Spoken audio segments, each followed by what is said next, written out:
Hey there, Leo. Welcome to your weekly reading for Leo Sun, Moon, Rising, and Venus signs for the week of April 10th through the 16th. Sorry, guys, I'm running behind on these. Your next week's reading, depending on when you catch this, will be out like a couple days after this goes up. So make sure you check that out. Your playlist will be linked up here. You can catch all the readings I've got for you. Thank you guys so much for all the love and support. I appreciate you guys like you cannot imagine. So let's get to it. Let's tap into your energy. Remember to check out your moon, rising, and Venus signs as well so you can get a better idea. Also, if you're interested in booking a personal reading with me, all that information will be listed in the description box below, and I'll probably put it in the comments as well so that you could sign up for a newsletter, and I will let you know every time I release appointments. I don't release them very often, but I have had quite a few email requests. So here we go. The Justice card, Six of Wands, Seven of Wands, the Devil, Six of Pentacles, and the Queen of Pentacles. You've got two sixes right on top of each other, you know? The Justice card really speaks of, you know, being fair and just. I feel like some of you feel like you've been in a battle or fighting the devil. Some of you may have been going through some sort of divorce, separation, mediation, some sort of legal proceeding with someone that just would not meet you halfway, would not compromise, would just, it feels as though you even feel like this person was purposely sabotaging you or your case or winning at any cost. Like they really did not care, even if they made themselves look bad in the process. This is a very narcissistic, control freak, toxic energy. So if you've been trying to divorce or separate from someone like that, I really feel like they would be the type to really masquerade themselves as being so in love with you, but then be very, very negative about, you know, the type of person you are, and like, you know, like you're just overly exaggerated, you know, and they may even have accused you, Leo, of being the narcissist here. And it just feels like you've been in it for a fight, especially when it comes to like child support, alimony, financial support. I do feel that some of you most definitely have fought the good fight, and you will come up the winner. I absolutely, I'm hearing that, you know, all that, you know, negative song and dance on their part really doesn't get them anywhere other than they love to hear themselves talk. They love to hear themselves rant. They love to hear themselves put you down. And in their overinflated, egotistical mind is how I heard it. In their overinflated, you know, egotistical mind, they think they're making you look bad without realizing just how bad they're making themselves appear to others, to family members, to children, to the court, to their attorneys. And I feel like they believe they've got the upper hand no matter what. And oh my God, Leo, you are really dealing with a narcissistic a-hole. Let me tell you, I just heard that you're going to win this fight. They're going to have to pay up or shut up.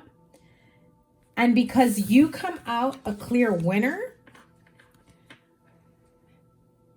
they would even go as far as to say you're sleeping with the judge. You hooked up with the judge, with the attorney or whatever. Like, holy cow.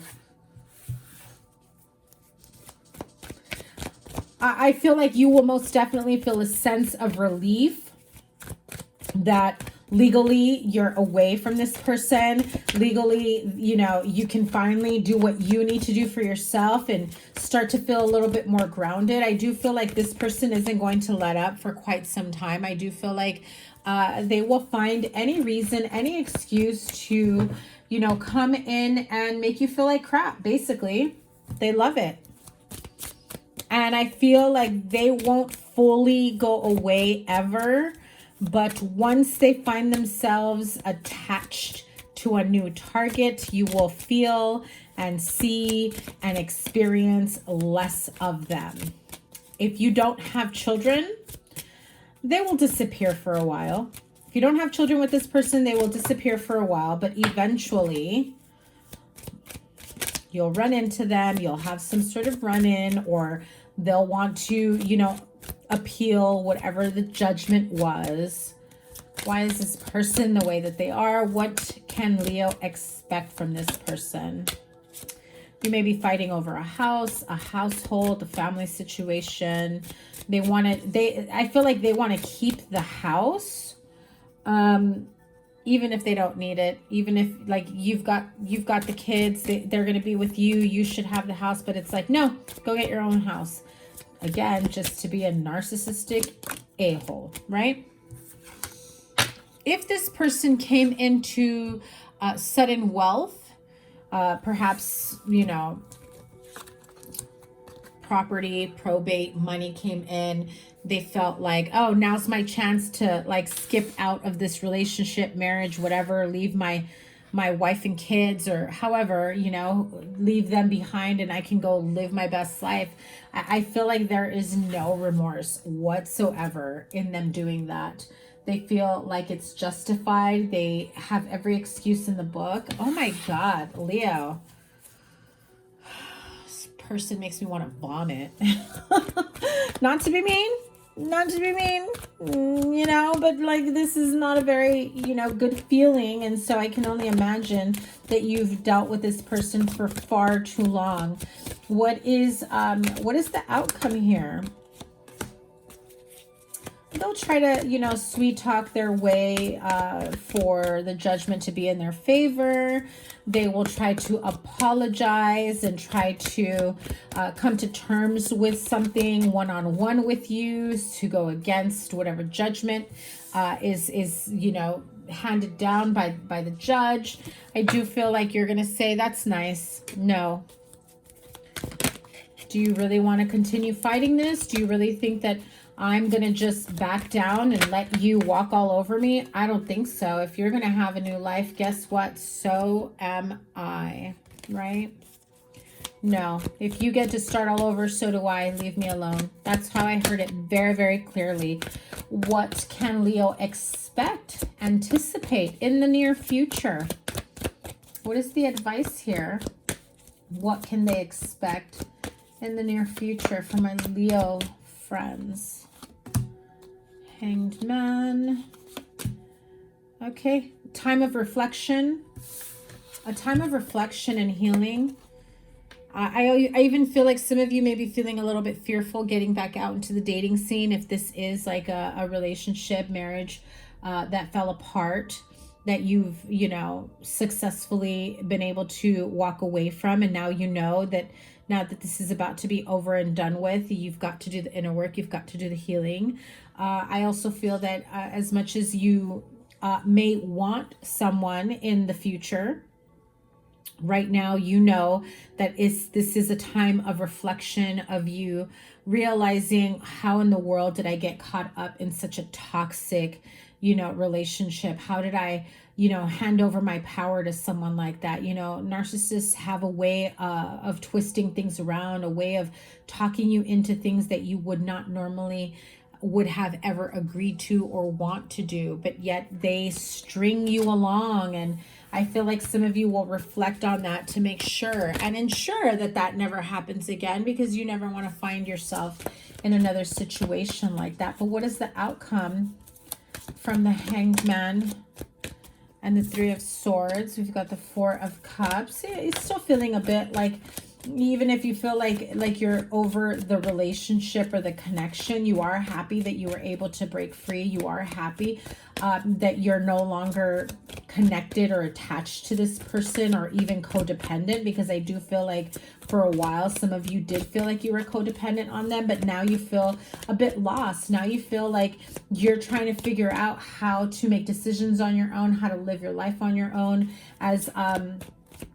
As unhealthy as this connection, this relationship was or still is, it had you in a loop, very codependent and yet addictive, highs and lows to your nervous system. So it becomes very scary to be completely detached from this person because the trauma, it's deep within the central nervous system, and it was reactionary. And so your body had that flight or fight mode, right? And so now you're just like, I need to heal this because I don't want to step into another relationship like that. 4 and 5 of Cups, and especially if you've been in a really tough narcissistic connection or relationship. I mean, not all narcissistic connections or relationships are love relationships. It could have been a parent, could have been a sibling, could have been a boss, a coworker, a friend, a business partner, And so there is special counseling, special counselors. I mean, if you're going to go look for professional help, which, after dealing with someone like this, I would highly recommend that. Always ask if they specialize in that, or if they have someone that they recommend that specializes in, healing from a narcissistic relationship, or, healing someone that's been in a narcissistic abusive connection or relationship. Yeah. And it's all so that, look at that, beautiful. Once you acknowledge that and you really do the work there, this is what unfolds for you. This is what awaits you. A very stable and loving, emotionally stable fulfillment, financially stable, someone who has so much to offer, who's ready to give you the world and then some. A relationship that, and I just heard, knows no bounds. They not only show you love with gifts and how they take care of you. They love to, they're your next person, once you do the healing, is going to love to shower you with gifts, shower you with money, help take care of you, maybe even the children as well. But they also are expressive and affectionate and ready to show you, what you're worth, you're deserving of. And it's not something that you should wait or expect on someone to show you or prove to you. It's something that you have to find in yourself. And when you do, guess what? You attract someone that sees the same in you. And so if you're still replaying that toxic loop of narcissistic abuse, you're going to continue to attract the same type of person. Okay, that's not what you want. Then it's going to feel like, what was the point of me, escaping that last relationship if all I'm going to do is ever attract the same type? And so some of you may be in that cycle at the moment right now, and that may be ringing true for you, what I just said. And so that would be your cue to really get the clarity, the wherewithal, do some journaling, really acknowledge, and don't be afraid to, realize where you went wrong, what you allowed that you shouldn't have, and forgive yourself. Like, straight up look in the mirror and say, I forgive myself for allowing that type of bullshit, that type of relationship. I forgive myself for, allowing fill in the blank, for entertaining, fill in the blank, for, whatever, fill in the blank. There will be a part of you, as crazy as it may sound. Yes, there will be a part of you that will almost miss that toxic narcissist, right? That's because they've got your, again, do the research. There's a lot out there on what narcissistic survivors go through after walking away or leaving that behind, and how their bodies have become almost addicted to that push and pull, right? But guess what? That jerk is not for you. I just have to say that person, that jerk, he or she, they are not for you. Look at that. Fortune cookie says nope, no way, no how.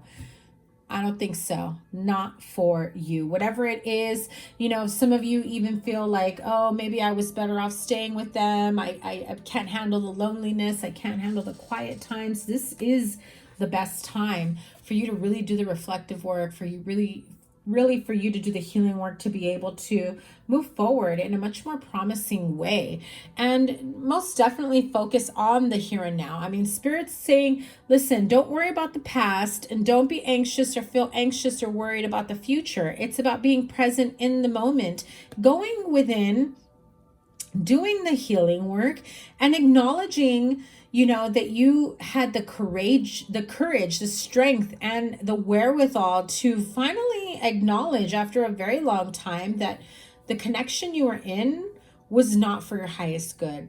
Like that flashing red light, that red flag may have, you know, popped up several times that you may have ignored it. And there you went, still trying to continue to make this work. You felt like, no, I should make it work. And yeah, I felt like there was a lot of excuses that were had, whether by you or what they've said to you, to continue this connection. But I'm also hearing, Leo, you endured much more abuse than you should have. Like, I mean, obviously 0 would have been the perfect amount, but I do feel like you really put up with way more than you should have. And so it's time for you to really be, really acknowledge just how far you've come to release yourself from this unhealthy relationship, connection, whatever it may be, this karmic cycle, toxicity. You're releasing yourself. And some of you really did have to get the legal help necessary to finally free yourself from this negative cycle. So Leo, that is your reading. Cannot wait to see what next week's reading has in store for you. It's coming out like within a day or two after this because I'm super late on this and I apologize. I had a busy week last week. So don't forget to give it a thumbs up. Your playlist will be here and whatever other reading here. And I can't wait to see what next month has in store as well. Take care. Sending you lots of love. Bye.